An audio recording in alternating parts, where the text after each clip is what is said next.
Okay, so the meeting is now recorded. So once again, hello everyone. Welcome to episode 44 of Warsaw Quantum Computing Group meetups, and the first meetup in the new academic year, 2022-2023. My name is Paweł Gora. I'm a researcher and PhD candidate at the University of Warsaw, and at the same time, I'm the founder and CEO of the Quantum AI Foundation, that is the official organizer of Warsaw Quantum Computing Group meetup. And I'm also a board member of QWORD and the coordinator of one of QWORD's local Q cousins that is called Q Poland. So I will tell about the foundation, Q Poland, and QWORD later during the lecture. But first, I'll tell about this meetup, the Warsaw Quantum Computing Group meetup, and then I will give an introduction to quantum computing. So as I said, this meeting is recorded, so hopefully the video will be later available on our YouTube channel as usually. And if you have any questions during the lecture, you can post your questions on our chat. I'm planning to do some breaks during the lecture, so there will be time to just read and answer the questions. So before we start, I would also like to thank our strategic partners. These are the companies that support us. So thanks to this, we can organize better events, SNART and Cogit. We also have several honorary partners who support advertising our workshop, our events like this meetup. So we are also grateful for this support. And that's the plan for today. So as I said at the beginning, I will briefly tell about the Quantum AI Foundation and this Warsaw Quantum Computing Group meetup. Then I will give an introduction to quantum computing and tell about potential applications of quantum computers. Then I'll tell about the state of quantum computing domain, about the current progress and obstacles on the road towards quantum supremacy, hopefully. And finally, I will tell about the process of building a quantum computing ecosystem, mostly here in Poland, but not only, because I will also tell about QWORD. And finally, at the end, there will be also time for questions. But as I said, if you have some questions during the talk, you can post your questions on our chat. And I'm also planning to do some breaks after each of these parts, let's say, sections of my talk. So then there will be time to ask questions as well. Okay, so about the Quantum AI Foundation, that's the organizer of this meetup. We are a charity organization aiming to support development and collaboration in science and new technologies, especially AI and quantum computing. And as I said, I'm the founder and CEO of this foundation. And as a foundation, we organize this Warsaw Quantum Computing Group meetup. So it's a meetup for quantum computing enthusiasts, mostly in Warsaw. But as you will see from the beginning of the pandemic crisis in Poland, we moved to online-only meetups. Maybe at some point, we'll come back to on-site meetups as well. But as for now, the meetups are online. So our goal is to facilitate education and research collaboration of people interested in quantum computing, building quantum computing awareness and community of quantum computing specialists here in Poland, but also in other countries. And each meeting consists of a lecture, and some of the lectures are followed by an after party. So these are the lectures, the meetups that are organized on-site as on-site events. So then the participants can interact and exchange their ideas. So initially the meetings were organized in several locations in Warsaw, but as I said from the beginning of the pandemic crisis in Poland, meetups are online only. We try to record all our lectures and then make them available on our YouTube channel so that you can also watch the recordings later. We started in November 2018 to commemorate the anniversary of regaining independence by Poland. And we try to have meetings once per month, at least during the academic year. So we usually do a break for the vacation, summer holidays. As I said, we have the YouTube channel where we publish the recordings. We have the website and social media profiles that you can join and follow. You can also join our mailing list to stay up to date. So that's about the meetup in general. So I wanted to just give this introduction because, as I said, that's the first meetup in the new academic year. So there might be some new people with us. So now I will give an introduction to quantum computing. If there are no questions regarding the meetup, I don't see any questions on our chat or any raised hands. So I think we can go on. So what is quantum computing in general? So the simple answer is that these are computations according to the laws of quantum mechanics. So of course, the full and more precise answer is more complex as well. So we will spend some time during this lecture to try to find the answer what the quantum computing actually is. But first we should maybe ask a preliminary question. What does the word quantum actually mean?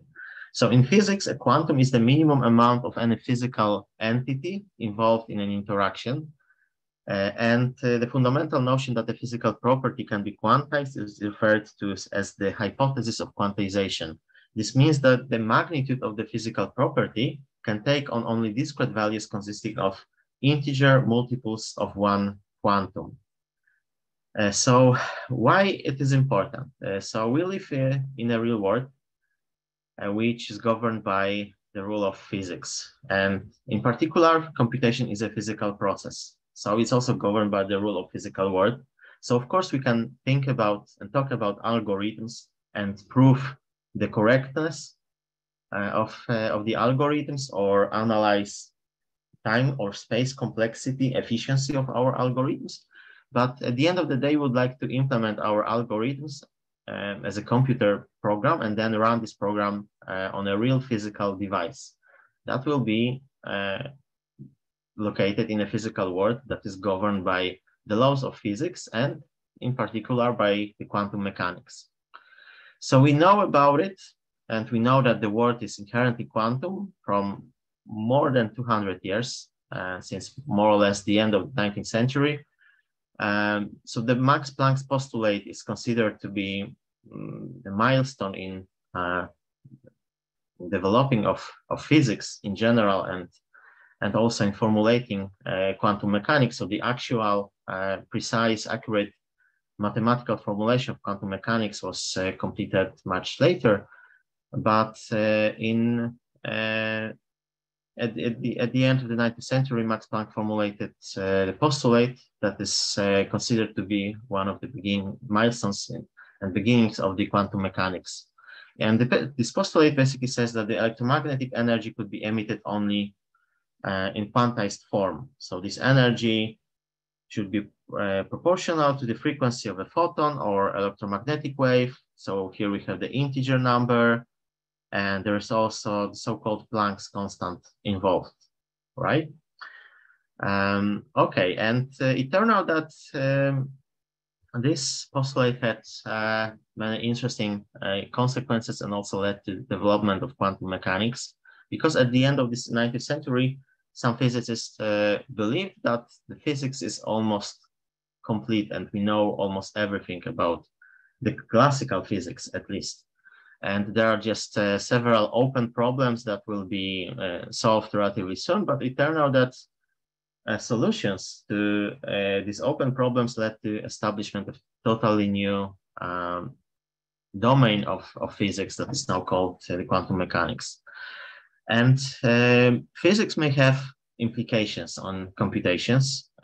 So, for example, there is a famous Landauer principle which says that there is a minimum possible amount of energy required to end a logically irreversible manipulation of information, like erasing one bit of information. So here, again, we have a constant that this time is called the Boltzmann's constant. We have the temperature of the environment. So we know that when we want to do some computations, we cannot do it for free. So there is the minimum amount of energy that should be involved in computations. It can be very small, but it cannot be arbitrarily small, right? So there is a minimum energy. if we need some minimum energy, then of course there might be also a question whether our computer elements can be made much smaller than they are now, or in fact, already more than 60 years ago, when the computer elements were much bigger than nowadays, and the computing hardware occupied large spaces, large rooms, scientists already started thinking whether computer elements can be made much smaller. And in fact, Richard Feynman, famous physicist, said that there's nothing I can see in the physical laws that says the computer elements cannot be made enormously smaller than they are now. And in fact, there may be certain advantages. And later, Gordon Moore developed or realized that the number of transistors in a dense integrated circuit doubles about every 2 years. So at the beginning, it was doubled about every 1.5 years, in fact. And later, this observation was called the Moore's law, and this prediction proved accurate for several decades until now, in fact, and has been used in the semiconductor industry to guide long-term planning and set targets for research and development. But in 2015, Moore himself said that I see Moore's law dying here in the next decade or so. And Intel, one of the companies working on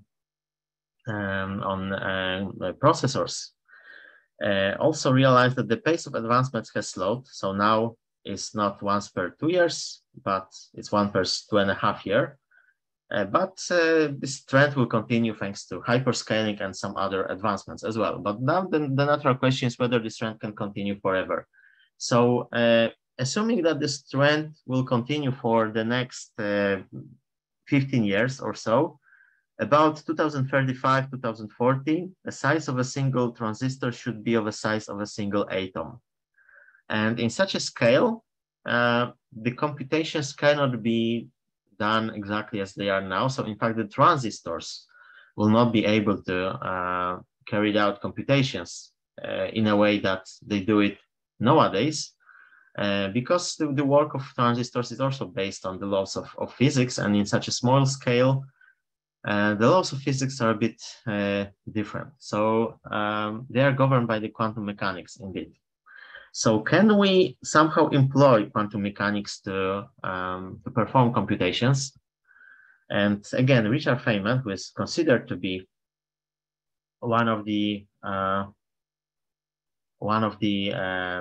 fathers of the quantum computing, said that or observed that we can in principle make a computing device in which the numbers are represented by a row of atoms, with each atom in either of the two states, and that's our input. The Hamiltonian starts Hamiltonianizing the wave function. The ones move around, the zeros move around, and finally along a particular bench of atoms, ones and zeros occur that represent the answer. And nothing could be made smaller, nothing could be more elegant, no losses, no uncertainties, no averaging. But the question is, can we do it? So since we have a meeting today and we are discussing about quantum computing, then I believe that you already know that we are already able to build some quantum processors. So this is just an example, a quantum processor that's called Bristlecon. It's the processor developed by Google.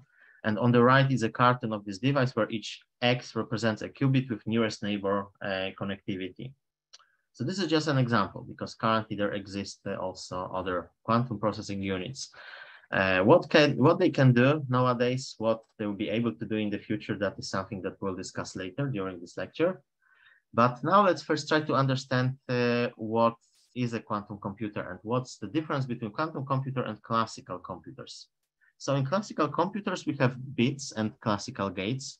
So I believe that all of you heard about classical gates based on just rules of logic like and, or, not. So these are examples of classical gates that can be built using transistors, and can be used to just run computations using the electric signal in our computing hardware. But in case of quantum computers, we have qubits and quantum gates. So here we have some magic words like qubits and quantum gates. So what's the difference?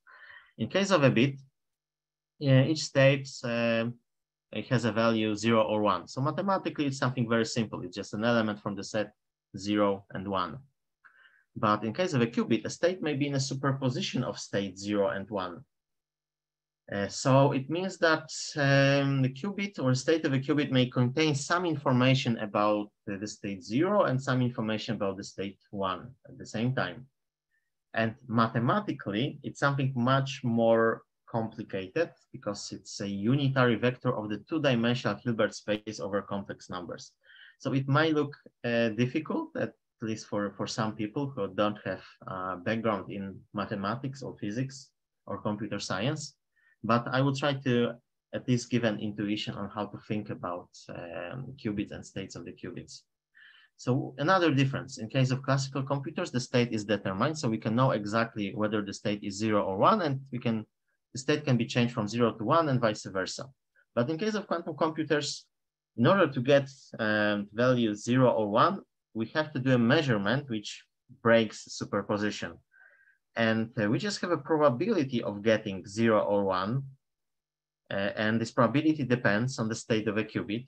So this unitary vector in a Hilbert space.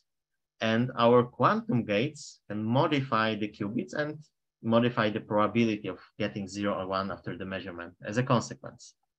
So this is a representation of a state of a single qubit. So this is so-called quantum superposition.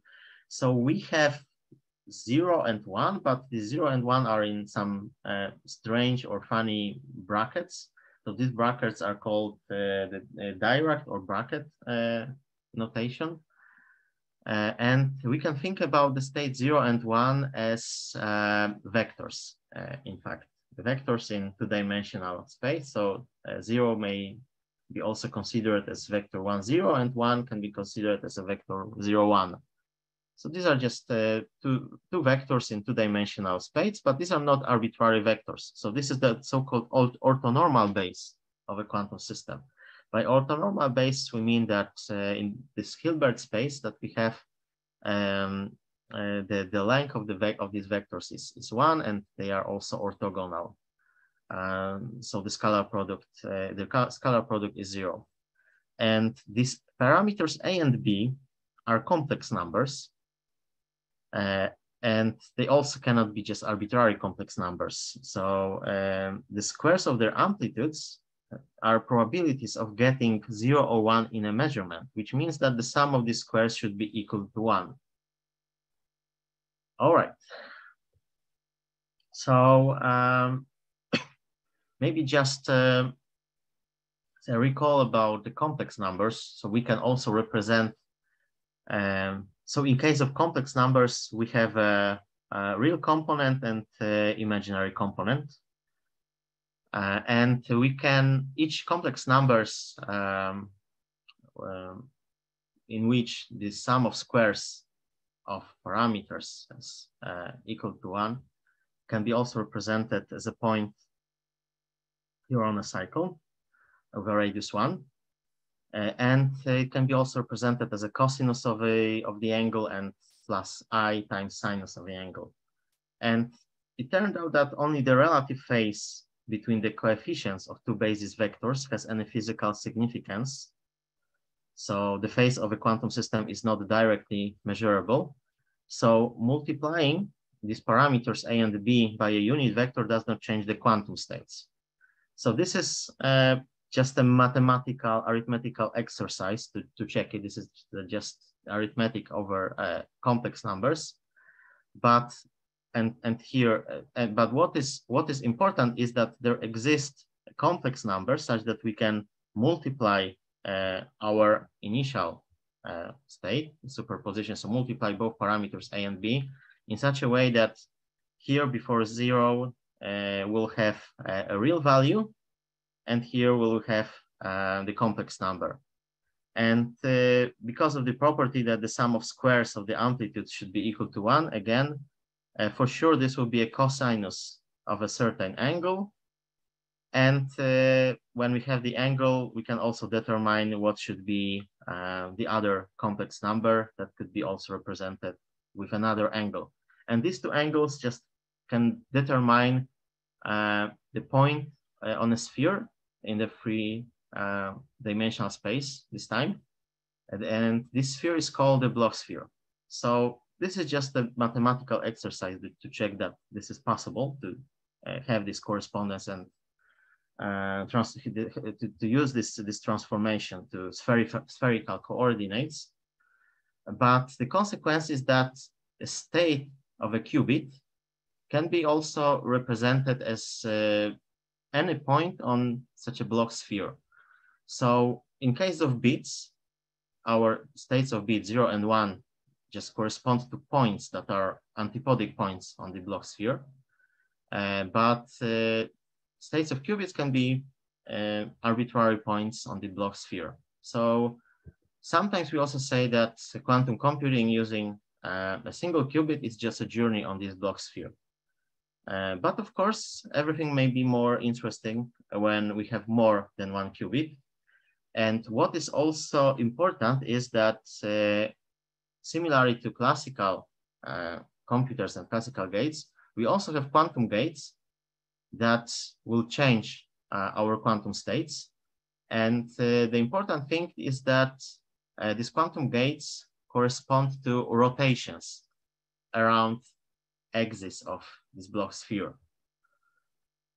And soon I will also tell about another representation of these quantum gates. So here are just some notable examples, like Hadamard's gate, X-Pauli gate. So I will soon talk more about these examples. What is important is that any quantum circuit can be also simulated to an arbitrary degree of accuracy using a combination of the CNOT gate. So this is the gate operating on 2 qubits and single qubit rotations. So these single qubit rotations. And now I will tell more about these notable examples of quantum gates. So one of the most important quantum gates is the Hadamard's gate. So this Hadamard's gate is responsible for the transformation of a quantum state such that the state 0, so in which the probability of obtaining 0 in the measurement is just equal to 1, will be transformed to the state in which we have a superposition of states 0 and 1, and the probability of getting 0 and 1 in the measurement is the same, so it's equal to just 1/2. And it's similar in case of transformation of our basis state 1. And when we know, this is, and when we know what's the transformation of our basis vectors, so 0 and 1, then we can basically calculate transformation of any other state, assuming, of course, that we have the operation that's linear. And in fact, all these operations, in case of quantum gates, are linear operations.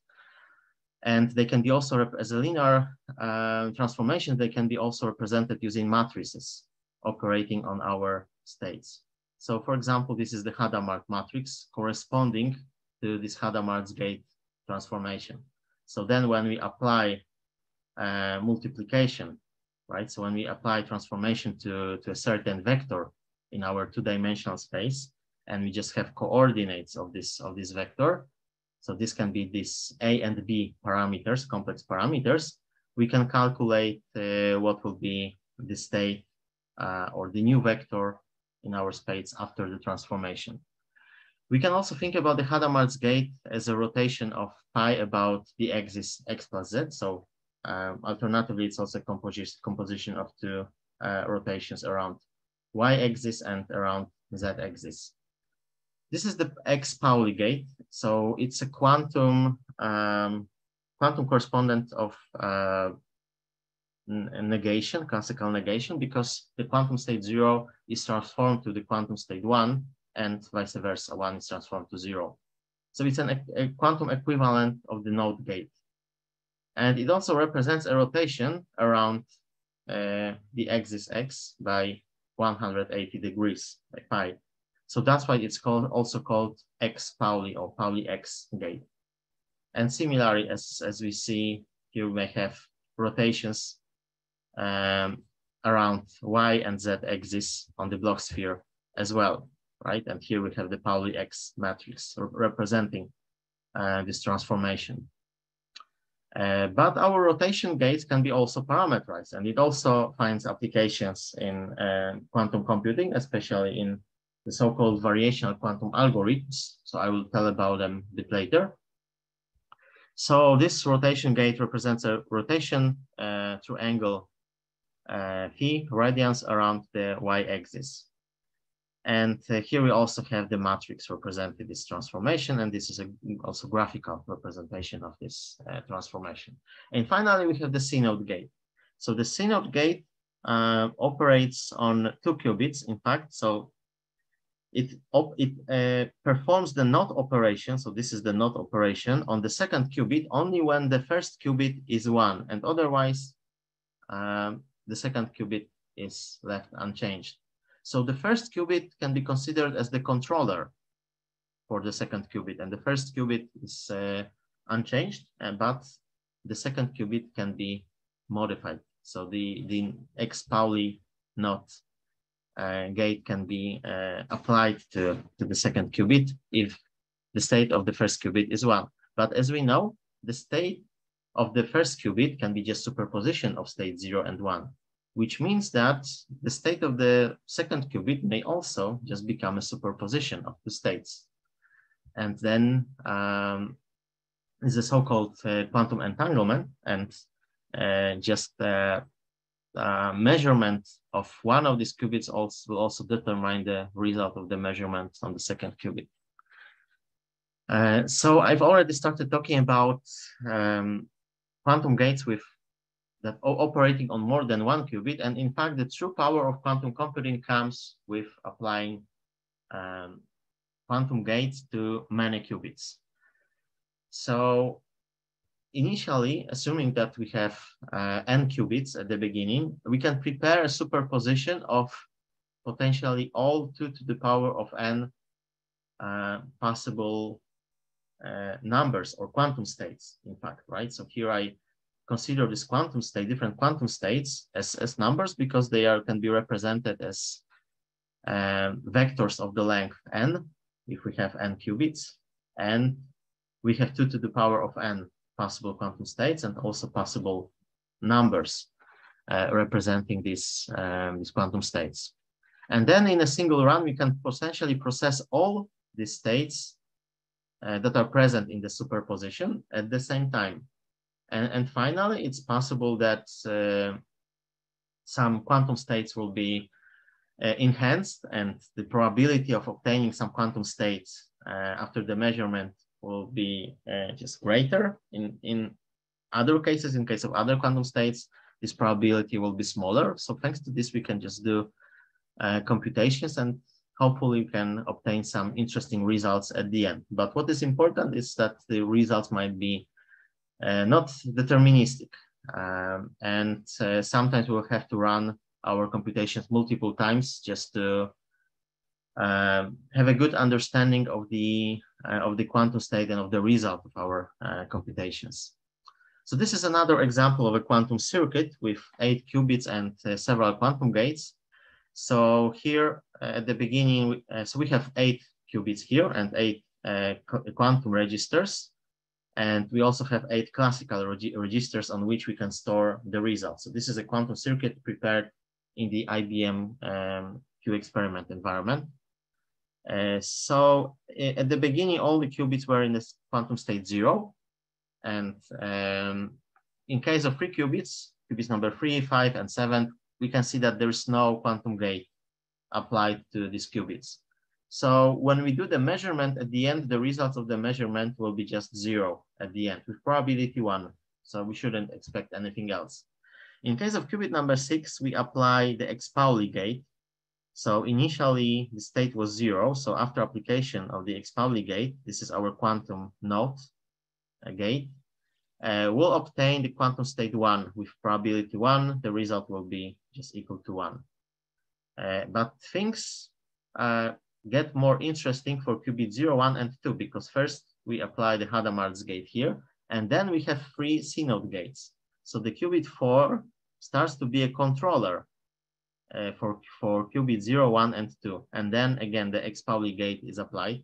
So after application of the Hadamard's gate, the probability of getting 0 or 1 after the measurement would be the same for 0 or 1. So it would be just 1/2. And it will be the same after applying the X Pauli gate at the end. So in this case, we'll obtain 0 or 1 at the end, but with probability just 1/2, 0.5. And what's also important, so because of the fact that this qubit 4 is a controller for qubit 0, 1, and 2, because we have the C-node gates here, if the result of the measurement for the qubit number 4 is 1, it means that before this NOT operation, it would be 0. So it means that the states of 0, 1, and 2 are not changed. So the result of the measurement for qubit 0, 1, and 2 will be also 0. But if the result of the measurement for the qubit 4 is equal to 0, which means that before applying of the X Pauli gate, it would be 1, which means that for this case, we apply the NOT Pauli X gate operation to these 3 qubits 0, 1, and 2, and the result of the measurement for this qubit will be 1. And then when we start reading the results, so in fact from the other way, so the qubit 7 is at the beginning, right? So we have 0 always. For qubit 6, we also have always 1. For qubit 5, we always have 0. But for qubit 4, sometimes we obtain the value 1, but sometimes we obtain the value 0.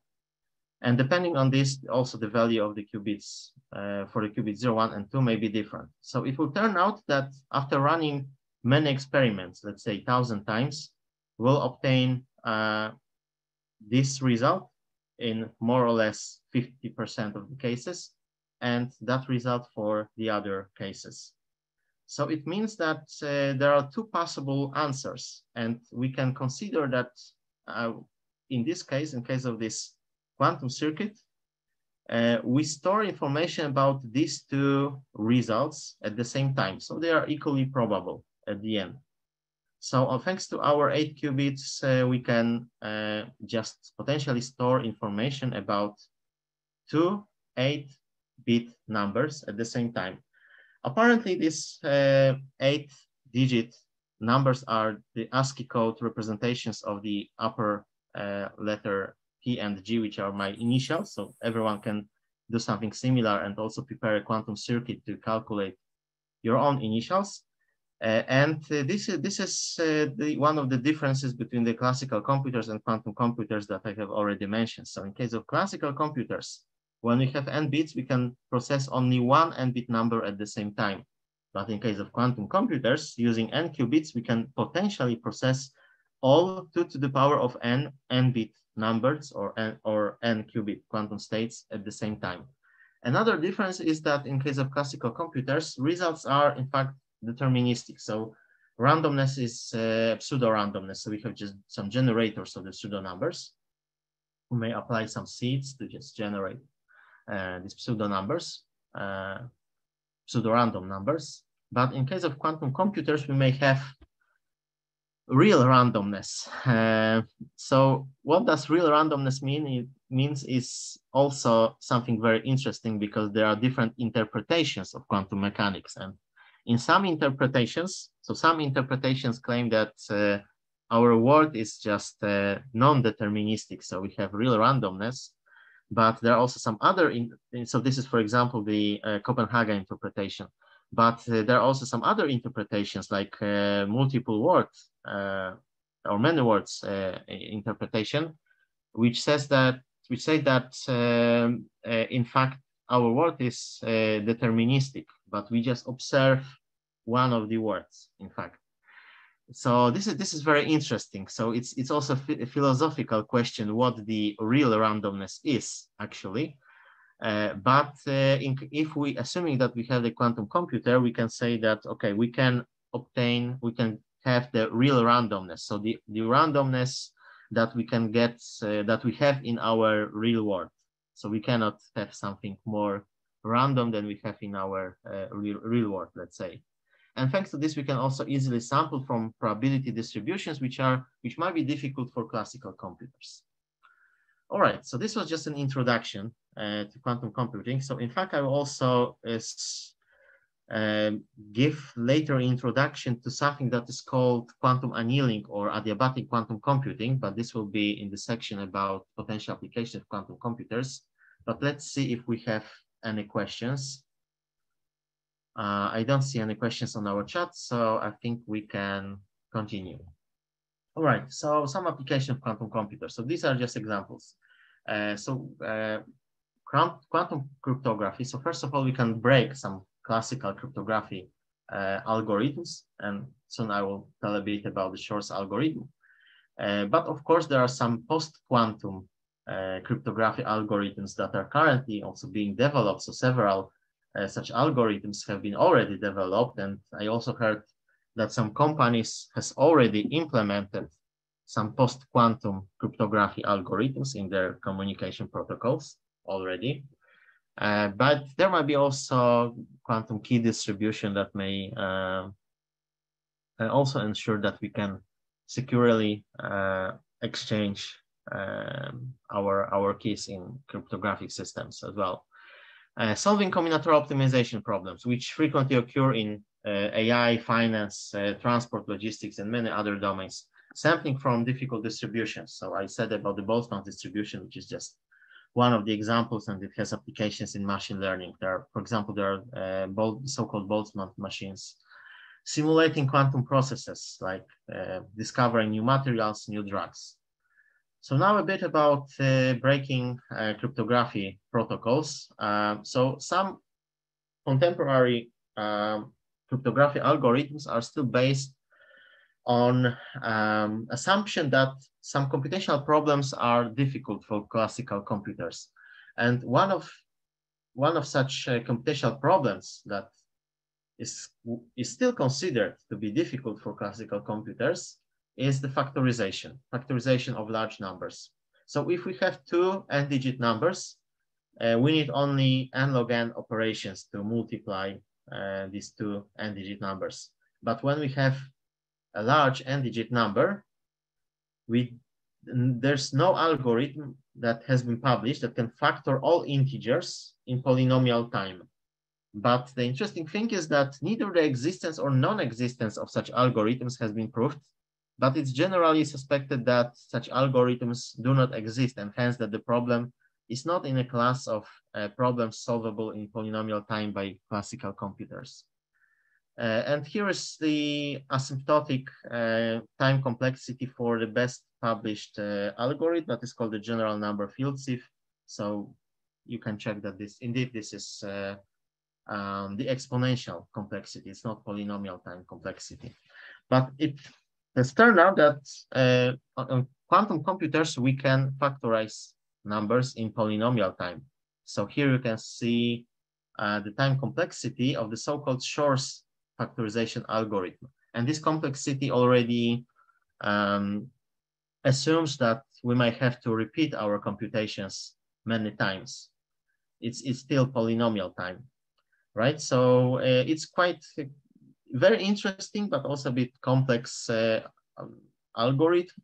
So there is a quantum subroutine, because in fact it's a hybrid algorithm, right? So there's a part that is classical, but there is a quantum subroutine that's responsible for finding a period of a long sequence using the inverse quantum Fourier transform. So this is here, exactly. And this is where the magic happens, and we obtain this speed up potentially using quantum computer. All right, some other applications, solving combinatorial optimization problems. So in combinatorial optimization, we search for the best of many possible combinations. So it may include problems like the traveling salesman problem. So what's the most efficient route a traveling salesperson should take to visit different cities? And it has turned out that physics can help solve these sorts of problems because we can frame them as the energy minimization problems. And the fundamental rule of physics is that everything tends to seek a minimum energy state. So, for example, objects slide down hills and hot things cool down over time. And this behavior is also true in the world of quantum physics. And potentially, we can apply quantum algorithms to solve some combinatorial optimization problems. There is an algorithm that's called quantum annealing that's already implemented in the quantum machine that is developed by D-Wave company. And the general theoretical idea behind such quantum computing paradigm that is called adiabatic quantum computers is as follows. So first we should define what's the adiabatic process. So it's a process that does not involve the transfer of heat or matter into or out of a thermodynamic system. And in such a process, energy is transferred to the surroundings only as work. And now we can think about a potentially complicated Hamiltonian.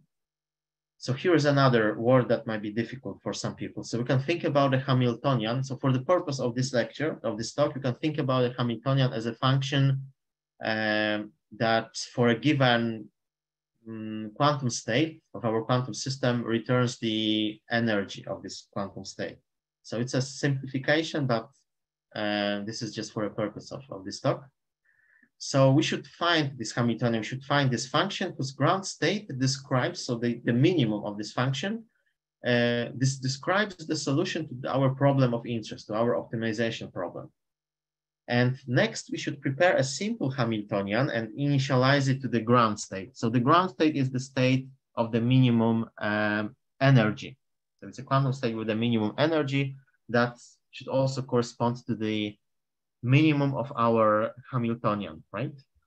And finally, this simple Hamiltonian is adiabatically evolved. So adiabatically, which means that according to these rules or definition of the adiabatic process, to the desired complicated Hamiltonian.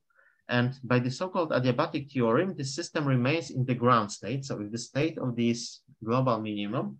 So at the end, the state of the system describes the solution to the problem. And what is interesting is that it was proven several years ago that this model, this paradigm of quantum computing is polynomially equivalent to conventional quantum computing in the circuit model. So with these quantum gates that I presented in the first part of this lecture. So there's a paper about it. Okay, so now why we can do it. So first I will tell why we can do it, and later I will briefly also elaborate what are the implications, because someone may think that, okay, so maybe thanks to this, we can solve some anti-hard problems that are very, very difficult for classical computers. So I will also tell about it soon. But now a bit more about the physics and how we can do these computations, why we can do it. So in physics and in magnetism, we have the model of ferromagnetism that is called the Ising model. It's a model traditionally used in statistical mechanics. So our variables are spins so these are just states corresponding to +1 or -1. So we can think about them as atomic spins or magnetic dipole moments. And we have some relationships between the spins in our quantum system, right? So they may be represented by couplings, there might be correlations or anti-correlations. And finally, we have the objective function. So this is our Hamiltonian expressed as an Ising model, right? So this is just a function of a quantum state, depending on binary variables, in this case, +1 or -1, corresponding to these atomic spins, right? So this is just a function. So this function has a minimum, right? So the domain is limited, is bounded. So there is a minimum of this function in our space of binary variables, and this is the ground state of the Hamiltonian, right? Okay, so how it can help us? In mathematics, there's something similar that is called QUBO. It's called the quadratic unconstrained binary optimization, and this is a mathematical formulation that is also used in computer science. So here we also have binary variables, xi, xj in this case.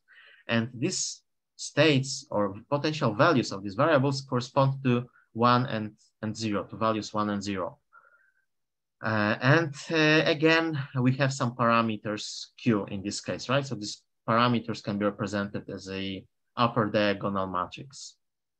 So there is a correspondence between this QUBO formulation and the Ising model. And it turns out that if we can only define our optimization problem as a QUBO formulation, So as such a function, as the problem of minimizing such a function of many binary variables of the degree at most 2, then we can also encode it in a real physical quantum system and then run computations using this adiabatic model, hopefully finding the good solution, right? So the ground state of the global, potentially the global minimum of our problem, or at least a solution that would be suboptimal, heuristically optimal, but maybe good enough for our needs. So now the question is, can we, because here I started, so first I said that our system should remain in the ground state, so with the global minimum, but now later I said that maybe we'll find a solution that will be heuristically optimal or suboptimal, so it doesn't have to be the global minimum.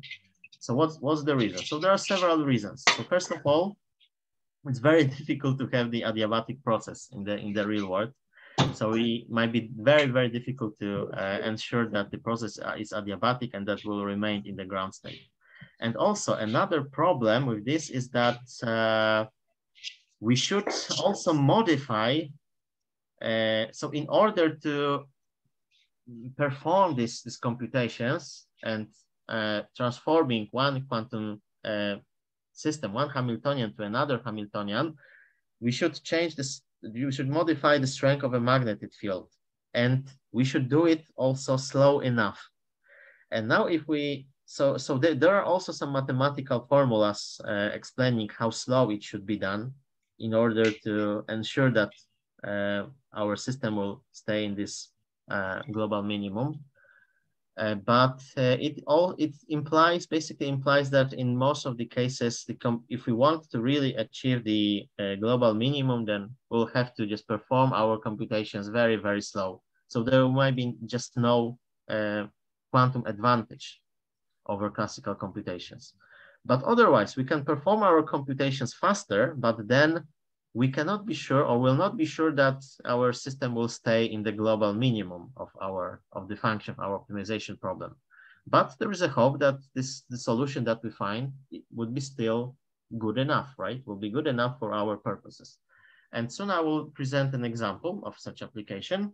But before that, I would also like to say that this procedure can be also implemented thanks to the physical phenomenon that is called the quantum tunneling, right? So when we change the strength of the magnetic field and we basically change this Hamiltonian, so we change the function that is optimized, in fact, it may turn out that at the beginning we are in the ground state, but then when we are in the same state, we'll have to do something to stay in the ground state, in the global minimum of another Hamiltonian. And then the process or phenomenon that is called quantum tunneling may happen thanks to the quantum physics that may allow to perform something that's called thermal jump from this state to this state. So it would be impossible, for example, in a case of, or difficult at least, to achieve it always in case of classical optimization using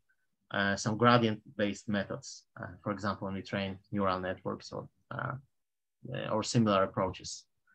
Okay, so how these computations can be applied in the real world?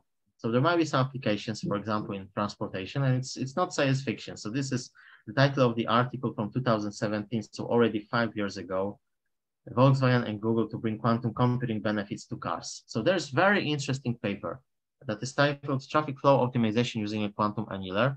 So here are the authors of this paper. So these are researchers from Volkswagen and D-Wave, and there is a link. I encourage you to read this article because it's not difficult to understand the idea. I will try to explain it briefly, and I hope you will see that it's not very difficult. So first, we build a road network, and we also need to have some real routes from real GPS data. So in case of these experiments, these researchers just took data from the dataset that is called T-Drive. So this is a dataset of trajectories of taxis in Beijing, in China. Taxis traveling from the city center to the airport. But then for each taxi, they added 2 possible routes between the source and the destination. And there was also assumption that cars may share road segments.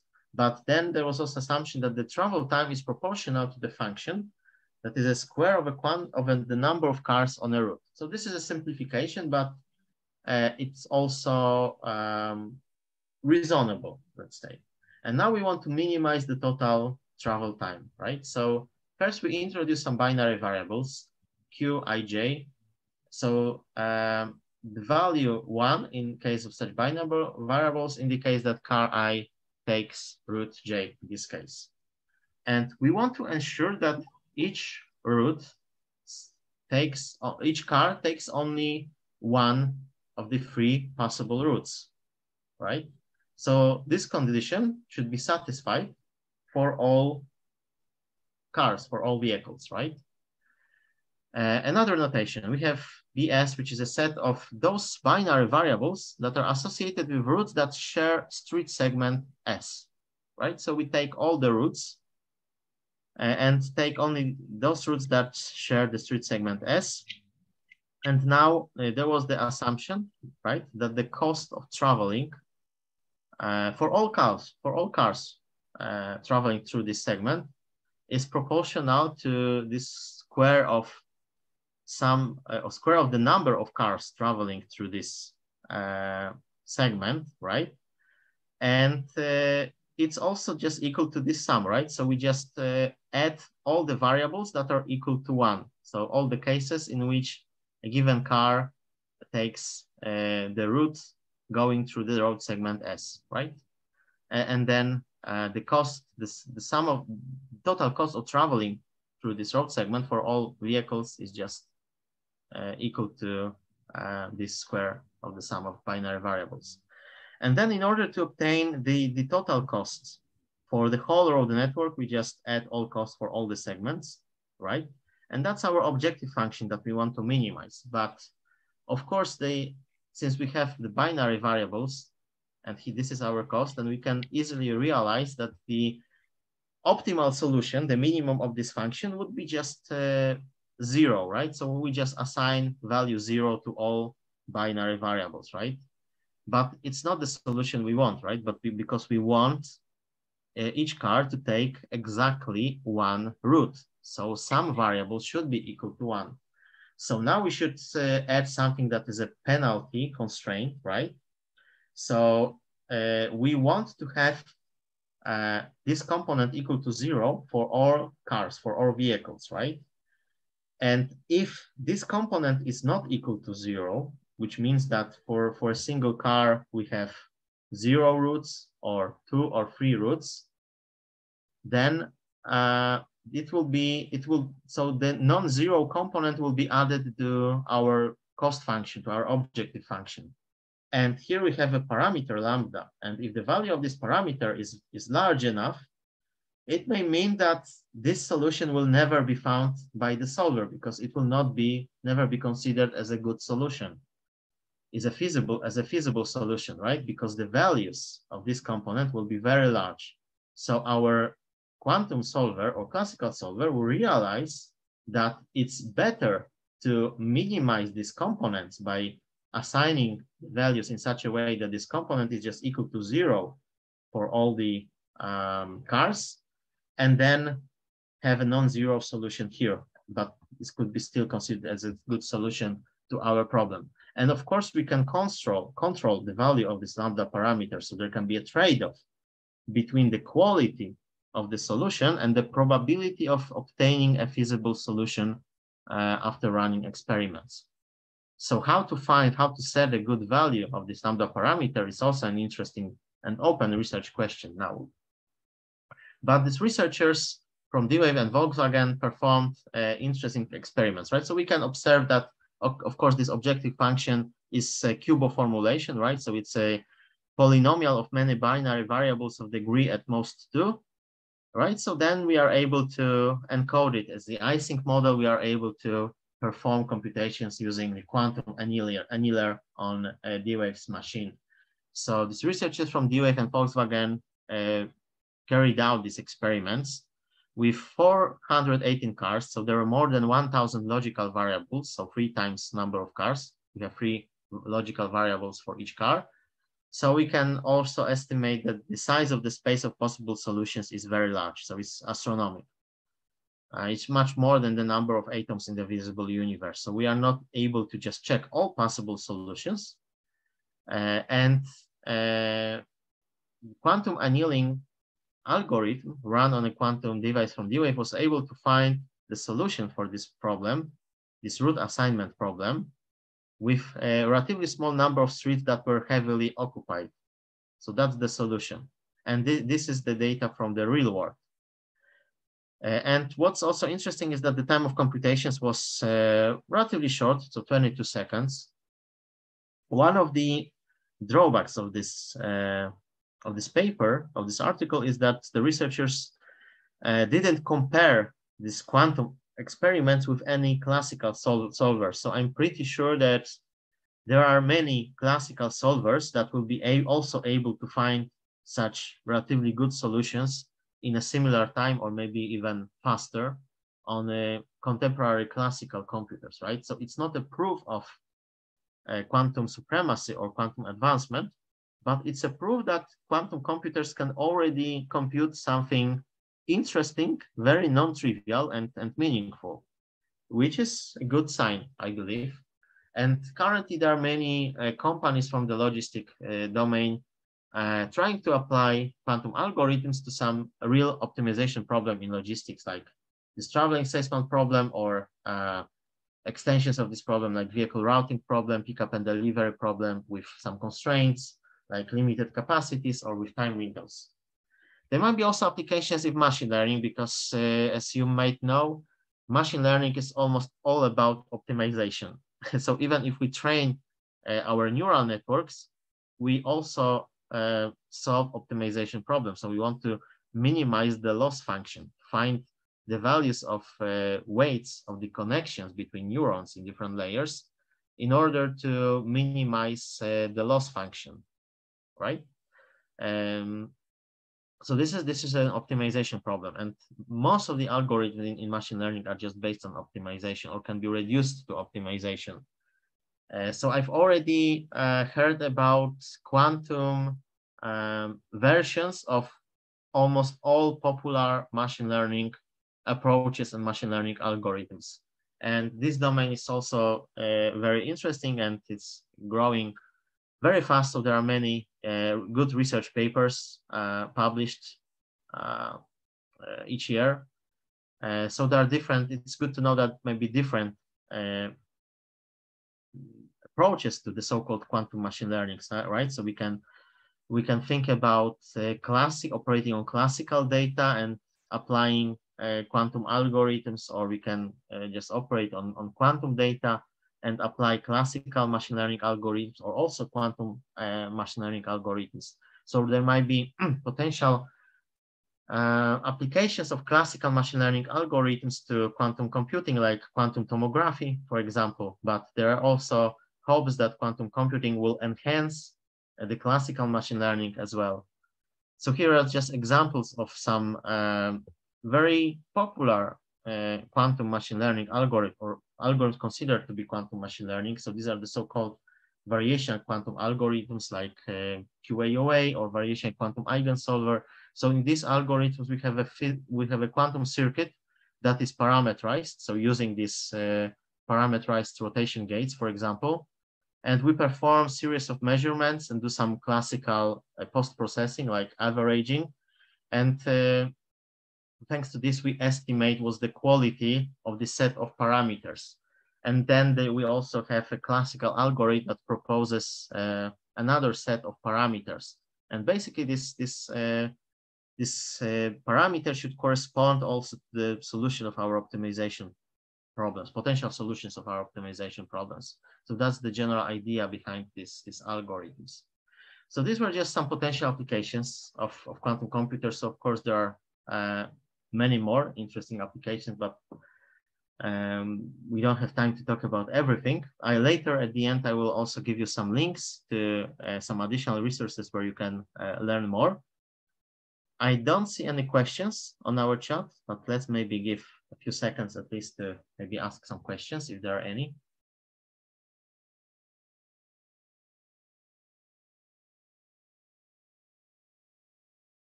Right. So I think we can go ahead. And now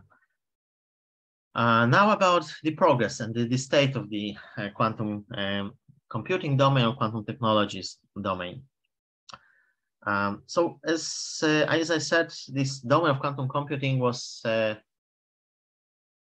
originated in 80s of the 20th century, so already about 40 years ago. But there were not that significant advancements for many years. So of course, there were some interesting algorithms developed in 80s or 90s of the 20th century, but the problem was with the quantum hardware. And in fact, there's still a problem. And the main bottleneck is still in quantum hardware, in fact. But several years ago, we started observing that the pace of advancement, of development of quantum hardware has accelerated.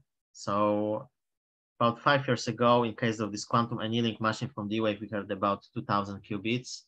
In case of IBM's machine, we had about 50 qubits, but later Google announced that they have this bristlecone processor with 72 qubits. Later, Google announced that they achieved this quantum supremacy. So there was a famous paper published several years ago. D-Wave later announced that they have more than 5,000 qubits. I think that they were so announced that they have more than 7,000 qubits. Honeywell, a quantum computer based on ion trap, achieved the quantum volume that is 128. There were some advancements in case of quantum computers based on ion trap. So IonQ developed a quantum computer with 33 qubits. IBM announced that they have a quantum computer with 127 qubits and quantum volume 512. Recently, Xanadu announced that they have a photonic quantum processor with more than 200 qubits. So there is a progress. We can observe that there is a progress, but there are also some obstacles. But it's also good to know that there are several approaches to build quantum computers. So there are approaches based on ion traps, on superconducting qubits, photonic qubits. There's this D-Wave machine that is a quantum annealer, and there are ideas to build a topological quantum computer. So as far as I know, such computers doesn't exist yet, but the idea is also very interesting. And beside the hardware, it's also good to know that there are also several software frameworks or libraries for developing quantum programs, or then later running quantum programs on a real quantum hardware or simulators of the quantum hardware. So what might be the future? So it's good to know that there might be some obstacles on the road toward quantum supremacy. So one thing is the coherence, right? So it's still difficult to isolate qubits from the environment. Error correction. So I will later tell more about it, because the numbers of qubits that I presented were just physical qubits, but we may also have a noise in our computations, right? So the noise might be because of just applications of quantum gates or the measurement. So there might be different levels of the noise, and usually the more quantum gates we have, the more noise we can also expect. So sometimes we may need many physical qubits just to obtain a single logical qubit, right? So it's good to know that in terms of number of qubits, we are still talking about physical qubits, but it doesn't mean that we can already run computations with, let's say, 127 logical qubits, or at least it's not announced yet that it's possible. Also, there are some algorithmic obstacles as well, because it's difficult to prove that quantum algorithms will be better than classical algorithms. So the Shor's algorithm was an example, and we know that there is a polynomial time quantum algorithm, and we don't know the polynomial time classical algorithm, but it hasn't been proven that such a classical algorithm that is fast doesn't exist. So later today I'll tell about the recommendation problem, which is also an example and a reason of our demonstration why we shouldn't think that some problems are difficult, computationally difficult, before proving that they are difficult indeed. And building some quantum gates is still challenging for some approaches to build quantum hardware. So now about this error correction, right? So as I said, sometimes we may need many physical qubits just to push the error to zero or close to zero, so that we may have one logical qubit. But what is interesting is that the Peter Shor, the same who discovered the factorization algorithm, also proved that the quantum error correcting codes exist. And 1 year later, it was proved that these codes could theoretically push error rates close to zero. And as Scott Aronson said, so one of the famous researchers working on quantum computing, this was the central discovery in the 90s that convinced people that scalable quantum computing should be possible at all, that it's merely a staggering problem of engineering.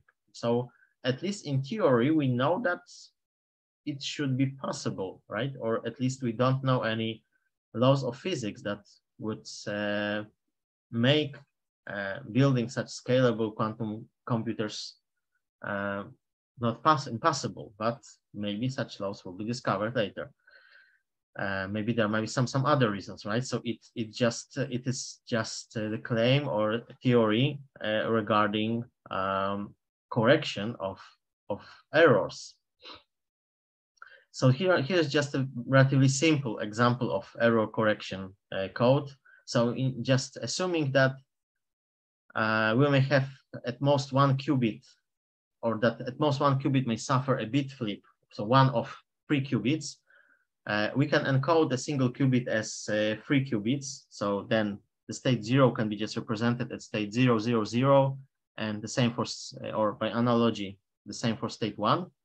And then if we know that there will be only one, at most one error here, so at most one bit flip, depending on the result, we can infer what should be, or whether there was an error or not. So if we achieve after the measurement 0, 0, 0 or 1, 1, 1, it means that there was no error. In other cases, we know how to reproduce the correct result. So this is a very simple example, but there is also a strong assumption that there will be just at most one qubit suffering a bit flip, at most 1 out of 3, right? So this is quite strong assumption.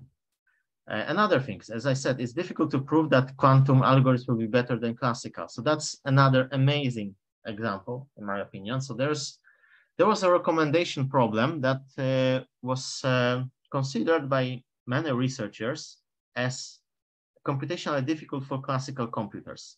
And again, Scott Aronson gave a task to one of his highly gifted students to prove that this problem is difficult for classical computers because there was already fast polynomial time algorithm known for quantum computers. But it turned out that this student proved something opposite. So he discovered a classical algorithm that is very efficient, polynomial time, based on the quantum algorithm. So by inspiration, right? So he started just, or she, in fact, it was a female student. So she started thinking or analyzing the quantum algorithm and realized that similar procedures can be also applied using classical computations. So she discovered a fast classical algorithm for this problem. So this is one of the reasons why we shouldn't think that some problems are computationally difficult before we prove it, actually.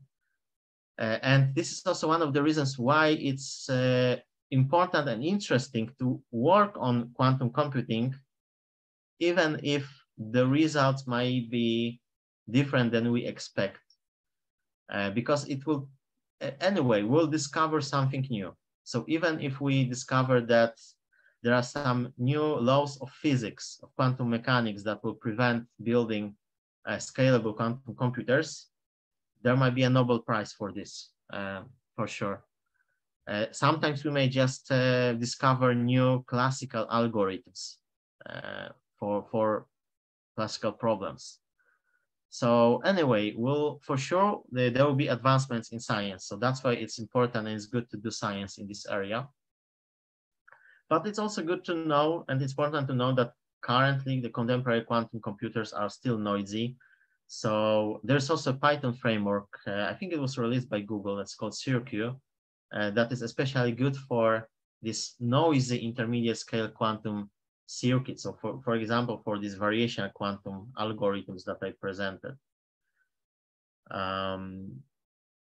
Yes, so this is also one of the interesting results from, so the publication was in 2019, the quantum supremacy using a programmable superconducting processor, right? So researchers from Google proved that they were able to run some computations that were relatively simple or relatively easy for quantum computers, but computationally demanding for even the strongest supercomputers. So later there were some disputes and suggestions from researchers from IBM that this problem can be also solved, potentially solved faster using classical computers, but they haven't done it. So of course, running such experiments would be might be difficult as well, or expensive. And researchers from Google said that okay, but then when we extend the size of the problem and give more qubits, then this problem will be behind the reach of the strongest supercomputers. And there were later some other proofs of this quantum supremacy, right? So it's good to know that these problems on which we can formally prove that there is a quantum supremacy were designed just for the purpose of proving this supremacy, right? So there are currently no known practical applications of this provable quantum supremacy, let's say, beside the fact that this is a great scientific achievement, of course. And but some researchers also compare it to the first flight of the Wright brothers. So it was about a bit less than 300 meters, right? So someone may say that, okay, but we can just cover this distance by foot, by walk. So we don't need an airplane for this. But later, after 10 years or 15 years, there were already commercial flights. So it's a good comparison, right? So there are already some theoretical proofs, and that also some quantum algorithms can be or some problems can be solved faster using quantum processors than classical processors, and this domain is still growing, is still developing. There are new advancements in science, so hopefully there might be some new discoveries in the future. There's a question about recording, share the recording. Yes, as I said at the beginning, I'm planning to share the recording. So there are still several slides, so I think that it will take about 15 minutes still, so I hope that we'll manage, but we are close to the end. So these are just examples of quantum programs that can be implemented using some existing libraries. So this is a PyQL library from Rigetti. So as you can see, it's a Python library. Project Q developed at ETH Zurich. So it's also based on Python. D-Wave Lib. So this is a framework from D-Wave for running this adiabatic, quantum annealing experiments. So we can also sign up and get access to, I think, 1 minute of computations per month for free. YAO.jl. So most of the contemporary frameworks and libraries for quantum computing are based on Python, but there are also some other interesting languages, like Julia. So YAO.jl is an example of the quantum computing library developed in Julia. There's also Q#. So Microsoft developed a dedicated programming language for quantum computing. Penelane. This is an interesting library from Xanadu, company from Canada. So it was the first library for quantum machine learning, right? So it was considered by some to be a TensorFlow of quantum computing, until Google released the library that is called TensorFlow Quantum, right? So Google also released the quantum version of TensorFlow. There's a question about the slides. Probably not. Most likely I will not share the slides, but I will share the recording. So the recording will be shared. but most likely I'll not share the slides. Qiskit. Qiskit is a very popular library and framework. It was developed by IBM, and it's probably the still most important and most popular library. So maybe not most important, but for sure one of the most popular libraries for quantum computing. And there is also a machine learning model for Qiskit.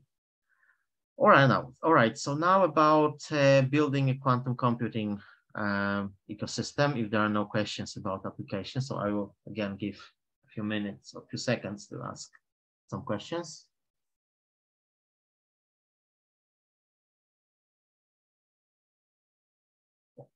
All right, so now the final part of this lecture, so building quantum computing ecosystem. So I said at the beginning that besides running the Quantum AI Foundation and organizing this Warsaw Quantum Computing Group meetups, I'm also a board member of QWORD. So QWORD is an international initiative, so we can say that it's a global network of individual groups and communities collaborating on education implementation of quantum technologies and research activities. So we basically prepare educational materials, we organize workshops on quantum computing and programming. I can tell you that we've already handed out a few thousand certificates and organized more than 100 workshops of quantum programming. So Q Bronze is an introductory level workshop that we organize, but there are also already intermediate level workshops that are available. They are called Q Silver and Q Nickel.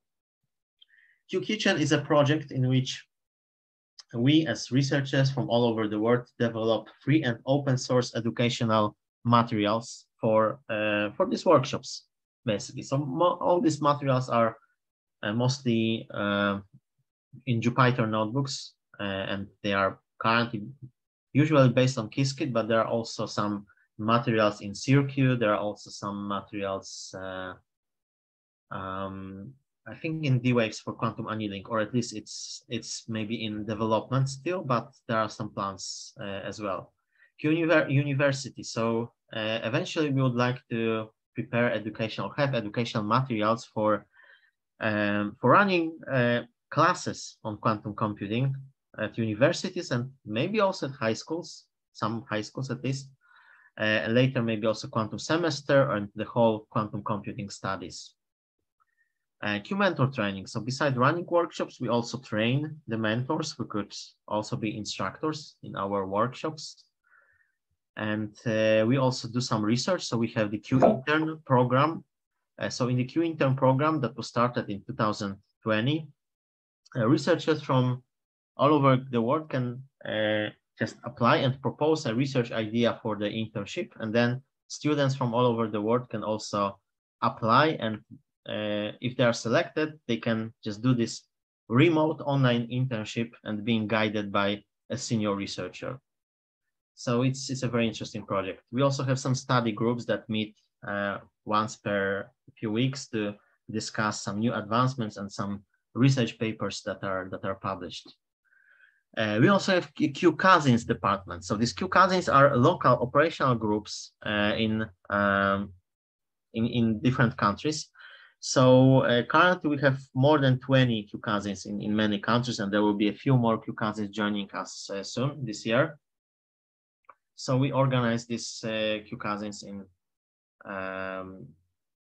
all over the world, basically, right? So as I said, I'm also currently the leader of Q Poland, which is one of the Q Cousins. And in fact, Q Poland was also the founding member of QWORD. So there were five first groups from Poland, from Latvia, from Hungary, from Turkey, and from Bosnia, Q Balkan. So yes, we have these Q Cousins, and we also have a Q Cousin in Poland. And as a Q Cousin in Poland, we also organize some interesting initiatives. So the Quantum AI Foundation is also the formal organization for the Q Poland. So we also organize the workshops on programming quantum computers based on the educational materials that are developed and prepared by QWORD. And so far here in Poland, we've handed out about 300 certificates, and there will be several more handed out next week. Beside this quantum computing meetup here in Warsaw, we also organized a joint meetup with a quantum computing group from Washington, and there are also several other groups involved. So the next one will be on Saturday about quantum machine learning. We also organize hackathons. So this year we had the second edition of the Quantum Games Hackathon. We also organize contests on popularizing quantum computing. So in Polish, it's called Informatyka Kwantowa dla każdego. So quantum computing for everyone, basically. So this contest is for high school students and university students, but the goal is to prepare some works popularizing quantum computing for the society. We've organized a quantum challenge that was the first programming competition on quantum computing here in Poland. It was organized together with Polish division of IBM and BNP Paribas. We've organized the conference on quantum machine learning last year. This year there was a workshop on quantum machine learning as well, and the recordings are also available on our channel. So a bit more about the quantum computing ecosystem here in Poland. Some people, especially from Poland, might be interested.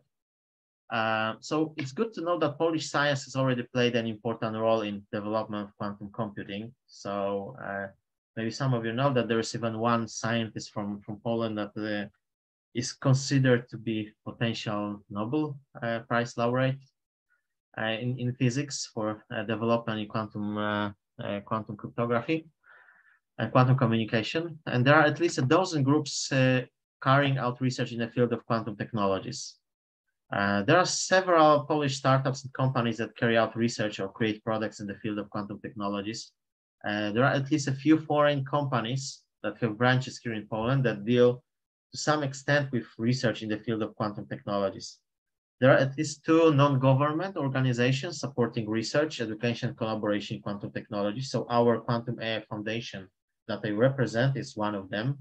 There are also at least 2 VCs, venture capitals, based here in Poland that fund startups working on quantum technologies. We also have at least 5 meetups or seminars, others to enthusiasts of quantum technologies. So this Warsaw Quantum Computing Group meetup is just one of them, but there's also a similar meetup in Krakow. And there are also some seminars at research institutions, at least here in Warsaw, and I think there's one in Gdańsk as well. There's quite a large, there's several social media groups and profiles dealing with quantum technologies. I will also later give links to some of them at least, because they're also managed and moderated by the Quantum AI Foundation. There's quite a large human potential and good quality of education in the field of quantum science, mathematics, and physics. So people who graduate from the universities in Poland in computer science or mathematics or physics usually find great job opportunities in the US or also other countries and largest companies like Google or Meta or even some quantum computing startups or quantum computing companies. If you are interested and would like to learn more, there is a report called Czas na cyfrową gospodarkę, or Time for the Digital Economy, that will be published soon and will include a section about quantum technology. So this section was prepared by the Quantum AI Foundation. The report will be soon released by the Digital Poland Foundation. It's good to know that there are also some opportunities for funding open source projects. So there's a unitary fund to which everyone can apply and get a grant for some open source projects in quantum computing. And where to learn more about it? There are good webinars organized by Keyword. So the links are available on the Keyword's website, and there are also many other interesting sources on the Keyword's website. There are some courses. So this is one of the interesting courses on quantum machine learning. It was also prepared by Peter Witek. There are some good videos on YouTube, lectures of Peter Witek, and also the recordings from the meetups that we organize. So you can also check the information about the previous meetups on our website. We also try to publish some important news on our social media profiles. As to Poland, we also release a newsletter. So you can also follow our profiles on social media or join our groups or just subscribe to some newsletters, so our newsletter or some other newsletters as well. There are many good online tutorials on these quantum computing libraries and frameworks. And the list of some good resources, some articles or books is also listed on the website of the Quantum AI Foundation, so you can also find it there. So with this, I thank you for your attention. I hope you enjoyed this introductory talk, introductory lecture. If there are some questions now, I'll be happy to answer. And later I will tell about some plans for the next meeting. Whereas for now, I will tell about the next meeting of the Warsaw Quantum Computing Group that we have in plans. So in fact, we already have plans for some other meetings, but today I will announce just the next one. So I think we can go on. So I would like to thank once again our strategic partners, SNARK, Cogit, and our honorary partners for supporting us. And we invite you to join our next meeting, episode 45 already. A member of Q-Poland, Przemek Michałowski, will give an introduction to KISSKIP. So it will also related to these Q-Bronze materials developed by Q-Word. And at the end, some interesting links that might be helpful for you. So I will stop sharing my slides now, and I will also soon stop recording.